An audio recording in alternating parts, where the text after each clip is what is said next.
हाय, hello, नमस्ते, नमस्कार. मी भाग्यश्री. माझ्या चॅनलवर तुमचं खूप खूप मनापासून स्वागत करते. आज आपण आलेलो आहोत देवगड तालुक्यातील पोखरबावच्या सिद्धिविनायकाच्या दर्शनाला. अतिशय शांत आणि सुंदर असं आहे. तसं तर कोकणातील सर्वच मंदिरं विलक्षण, सुंदर, शांत आणि निसर्गरम्य परिसरातीलच आहेत. त्यातलंच हे एक मंदिर. मंदिराच्या सभामंडपात गेल्यानंतर आधी उंदीर मामा आणि नंतर बाप्पाचं सुंदर असं दर्शन झालं. बाप्पाची मूर्ती ही काळ्या पाषाणाची असून या मंदिराला ऐतिहासिक पांडवकालीन स्थान मानले जाते. बाप्पाचे दर्शन घेऊन मी पायऱ्या उतरून खाली आले तर दृष्टीस आले ते म्हणजे ओढ्याला लागून असलेले छोटेसे टुमदार असे शिवमंदिर. आजूबाजूला गजानन महाराज, शंकर महाराज यांच्या देखील छोटे मंदिर बनवून त्यात फ्रेम ठेवलेल्या होत्या. असं म्हणतात की हा जो डोंगर आहे हा डोंगर नैसर्गिकरित्या पोखरलेला आहे, त्यामुळे त्या ओढ्याला बारमाही पाण्याचा नैसर्गिक स्रोत आहे. मी इथे आली होती मे महिन्यात देखील तुम्ही बघतात इथे पाणी आहे. पावसाळ्यात हा ओढा स्वच्छंदपणे भरून वाहत असतो.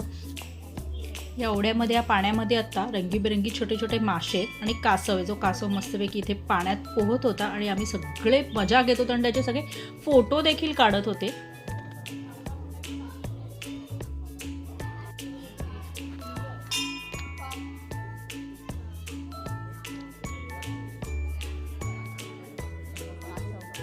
या सिद्धिविनायकाच्या मागच्या बाजूस असलेले हे ओंकारेश्वराचे शिवमंदिर.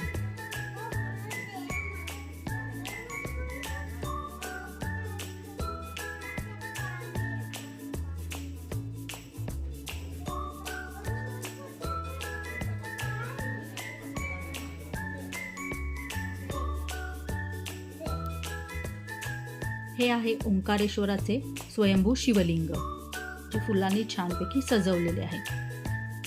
शिवलिंगाचे दर्शन घेऊन साधारण 5 ते 10 मिनिटं आम्ही ह्या आवारात बसलेलो. अतिशय शांत आणि मस्त वाटत होतं. इथून ना पावलं निघतच नव्हती बाहेर.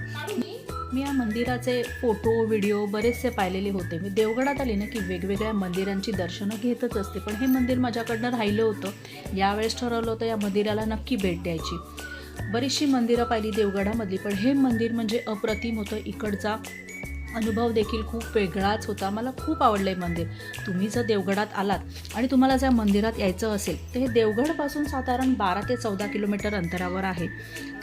आणि सागरी महामार्गावरून तुम्ही जर कुणकेश्वराकडे जात असाल तर तिथे हे लागतं मंदिर. आसरा करून देवगडकडे जाताना रस्त्यावरच हे मंदिर आहे. तर कसं वाटलं तुम्हाला याचं मंदिर? या भागात आला तर या मंदिराला अवश्य भेट द्या.